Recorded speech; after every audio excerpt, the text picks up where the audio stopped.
L'Église du christianisme céleste au cœur du numérique avec la mise en ligne de son site internet officiel. Une innovation présentée par la commission communication et presse de l'Église aux membres du comité directeur du Saint-Siège. On veut mettre en avant les événements phares, les projets phares de l'ECC. Pour cela, sur la page d'accueil, on a CME 2024 parce que ça fait partie des grands événements phares de l'ECC. Donc il y a là, et puis vous allez voir un bouton replay. Quand on clique sur le replay, ça nous envoie à un endroit où on peut voir les événements qui ont été mis en diffusion le jour du pèlerinage. On a pensé à intégrer aussi la radio Alléluia FM. Un espace instructif et riche en informations avec des fonctionnalités et caractéristiques qui révèlent la jeunesse et l'historique de l'Église avec en prime les plateformes digitales de l'Église. Si tant est que nous avons aujourd'hui un site web officiel, il est important que les réseaux sociaux accompagnent cette action-là pour que la chose soit complémentaire et permettre à ce que l'information qui se diffuse par exemple sur le site web soit automatiquement renvoyée sur les différentes plateformes existantes. Donc aujourd'hui, nous avons officiellement des réseaux sociaux, soit page Facebook officielle pour ECC Saint-Cierge, nous avons TikTok officiel pour ECC Saint-Cierge, nous avons Instagram officiel pour ECC Saint-Cierge, nous avons également la chaîne YouTube pour ECC Saint-Cierge et nous avons également le compte Twitter pour ECC Saint-Cierge. Donc cela veut dire aujourd'hui ECC Saint-Cierge a des réseaux sociaux officiels qui sont liés directement à son site web.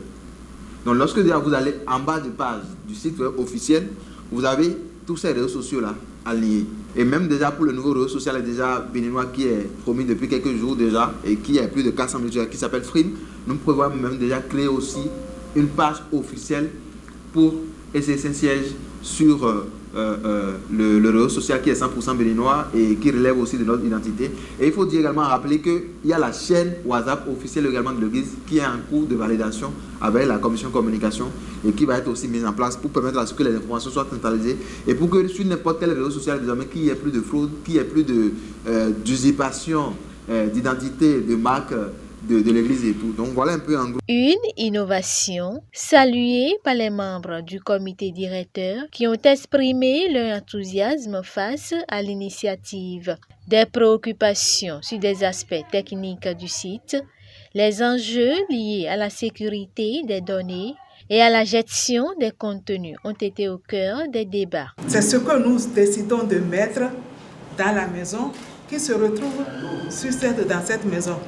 Donc, il n'y a pas d'inquiétude par rapport à ce qu'on vienne publier des choses, on vient faire ceci au nom de l'Église. Non, ce n'est pas ça. Et la technologie permet de sauvegarder, de structurer pour qu'aucune attaque, aucune manipulation puisse se faire. Eux, ils sont là pour ça, ils ont géré ça de cette manière-là. Donc, qu'on soit tous rassurés que ce site web n'est pas un élément qui doit nous faire peur.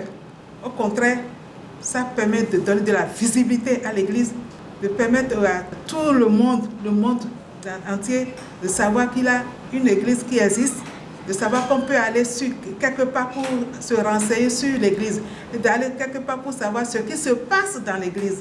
Je suppose que maintenant vous nous avez fait découvrir donc, ce que vous avez conçu. Il y a des préoccupations qui ont été soulevées, vous avez pris bonne note pour nous donner satisfaction par rapport à cette et nous faire des propositions en termes de sécurisation, en termes d'organisation et de gestion pour que vraiment, au vu des points qui ont été soulevés ici, on puisse réceptionner un site sécurisé avec une proposition d'organes de gestion, l'administration qu'il faut. Le profil de l'administrateur, il faut nous faire des propositions pour que vraiment, la prochaine fois, quand vous allez nous présenter l'étape avancée, on puisse être sûr que les préoccupations que nous avons abordées ce matin ont été prises en compte.